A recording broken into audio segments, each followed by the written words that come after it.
గురుగారు ఇప్పుడు మీరు ఎవరికొకరు మంత్ర దీక్ష ఇస్తారు గురుగారు.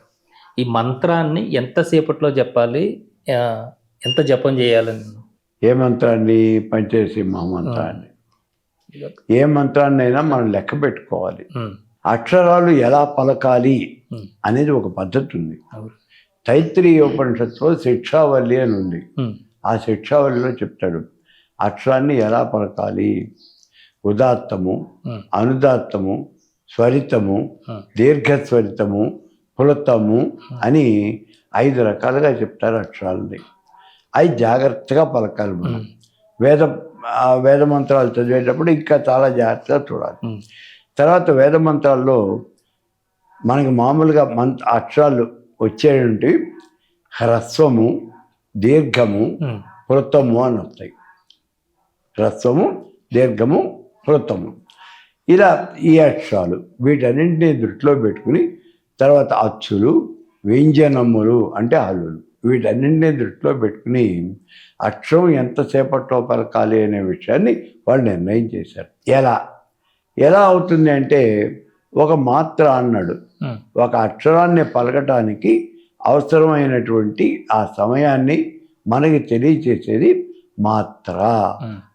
ఏదైనా ఒక అక్షరాన్ని మాత్రకాలంలో పలకాలి. ఇప్పుడు ఈ పలకడానికి రూల్స్ ఏమన్నా ఉన్నాయా? వ్యంజనములు అంటే హల్లులు, హల్లు కానీ బిందువు అంటే 0 ఈ రెండింటిని పలకడానికి అర్ధమాత్ర. అలాగే ఇప్పుడు అచ్చు పలకడానికి ఆ ఒక మాత్ర, ఆ 2 మాత్రలు. పులతము అంటే కిందకి, కింద నుంచి పైకి, పైనుంచి కిందకి అంటే ఓ ఓ అలా 3 రకాల స్వరాలు సౌండ్లు వినిపిస్తాయి అందులో. అలా వచ్చినటువంటి దానికి 3 మాత్రలు. ఇలా సమయాన్ని కేటాయించడం జరిగింది. దీన్ని బట్టి మనం పలకబోయే మంత్రంలో ఎన్ని అక్షరాలు ఉన్నాయో దానికి ఎంత సమయం కేటాయించాలో మనం నిర్ణయం చేసుకోవాలి. ఇప్పుడు మనకి ఇంపార్టెంట్ అయినటువంటిది ఏమిటి ఇక్కడ? పంచదశి మంత్రం. కాబట్టి పంచదశి మహామంత్రం పలకటానికి ఎంత సమయం పడుతుంది అనే విషయాన్ని చూద్దాం. ఈ చూసే ముందు మనకి శరీరంలో సూక్ష్మ చక్రాలు అని ఉన్నాయి. శరీరంలో షట్చక్రాలు అన్నాం మనం. అసలు మొత్తం చక్రాలు 19 చక్రాలు అని చెప్పాడు. సూక్ష్మ చక్రాలతో సహా లెక్కేస్తే 19 చక్రాలు. ఈ సూక్ష్మ చక్రాలు ఏమిటి? బిందవు తదర్థం అంటే అర్ధచంద్రం. బిందవు తదర్థం రోదిన్యాం నాదో నాదాంత ఏవచ శక్తిర్ పునర్వ్యాపికాయాం సుమన ఉన్మన గోచరే. మొత్తం 9 అక్షరాలు. సుమన ఉన్మన ఆఖరిపోతాయి.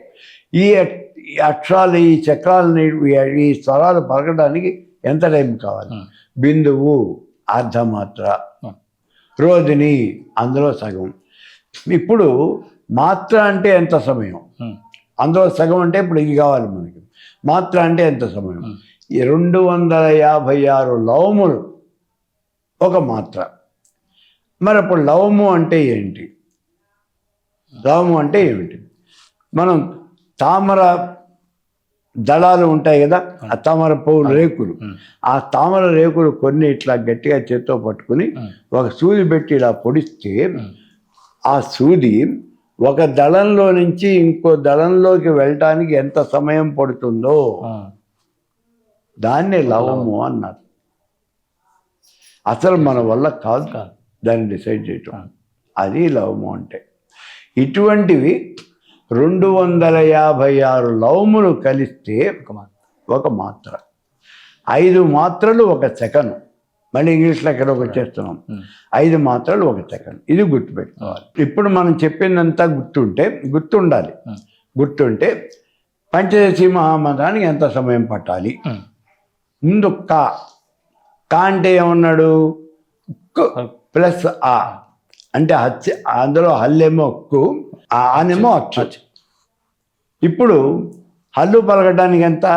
అర్ధమాత్ర. అచ్చు పలకడానికి 1 మాత్ర. మొత్తం కలిపి 1.5 మాత్ర కా అంటానికి. అలాగే ఏ దీర్ఘం. దీర్ఘం పలకడానికి ఎంత చెప్పాం ఇందాక? 2 మాత్రలు అన్నాం. కాబట్టి ఏ అంటానికి 2 మాత్రలు. ఈ దీర్ఘం మళ్ళీ 2 మాత్రలు. లా ఇందాక మళ్ళీ ల్ ప్లస్ ఆ 1/2 1.5 మాత్ర. అంటే ఇంతవరకు ఎన్ని అయినాయి? కాలో 1.5, లాలో 1.5, 3. ఈ మధ్యలో ఏ 2, ఈ 2, 4, 3, 4, 7 మాత్రలు. ఇక్కడ అట్టి పెట్టండి.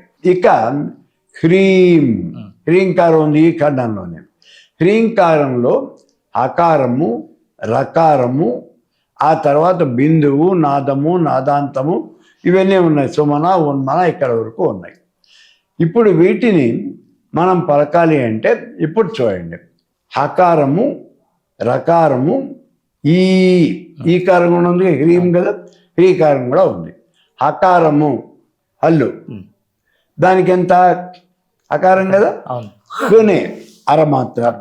తర్వాత హ్రీంగ ర్ర అర్ధమాత్ర. అప్పటికి 1 మాత్ర అయింది. ఈ 2 మాత్రలు, 2 1 3 మాత్రలు. ఇక్కడ వరకు హ్రీంకారంలో 3 మాత్రలు. 3 మాత్రలను ఇప్పుడు బిందువు తదర్థం రోధిన్యాం నాదో నాదాంత ఏవచ శక్తిర్ పునర్వ్యాపికాయాం సుమనా ఉన్మన గోచరే. వీటన్నింటికి బిందువుకి అర్ధమాత్ర అంటే 256లోను సగం 128. ఆ తర్వాత దానికి అందులో సగం. అక్కడ సుమన వచ్చేప్పటికి 1 మాత్ర. సుమన వచ్చేప్పుడు 1 లవం. ఇక్కడ మాత్రలు కాదు, ఇవి లవాలు. సుమన వచ్చేప్పుడు 1 లవం, ఉన్మన వచ్చేప్పుడు ఇంకా లేదు.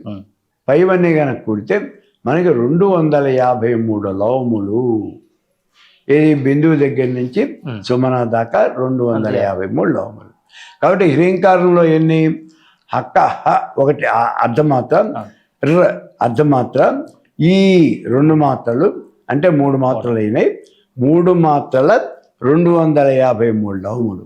253 లవములు అంటే ఇంకో 3 లవములు కలిపితే ఇంకో మాత్ర ఉంటుంది. కాబట్టి ఇక్కడ అవి 3 253 1 వేసేద్దాం 4. 3 లవములు తక్కువగా 4 మాత్రలు. ఇందాక ఎన్ని పెట్టాము? 7 మాత్రలు పెట్టాం. 7 4 11. కాబట్టి ఇక్కడ 11 మాత్రలు పడుతూ ఉన్నాయి. ఇలా మనం లెక్క వేసుకుంటే మొత్తం మీద మంత్రానికి వచ్చేటప్పటికి 3 లవములు తక్కువగా 31 మాత్రల సమయం పడుతుంది. 3 లవములు తక్కువగా 31 మాత్రల సమయం పడుతుంది. అంటే ఎన్ని సెకండ్లు? ఇందాక చెప్పుకోను 5 మాత్రలు అంటే 1 సెకండ్ అన్నాను. దాన్ని బట్టి ఎక్కేసేయండి. 31 అంటే ఎన్ని వస్తాయి? 6. సో ఇన్ని సెకండ్లలో మంత్రాన్ని మనం ఈ మంత్రాన్ని పూర్తి చేయాలి, మనం ఉచ్చారణ చేయాలి. అది ఆ మంత్రం.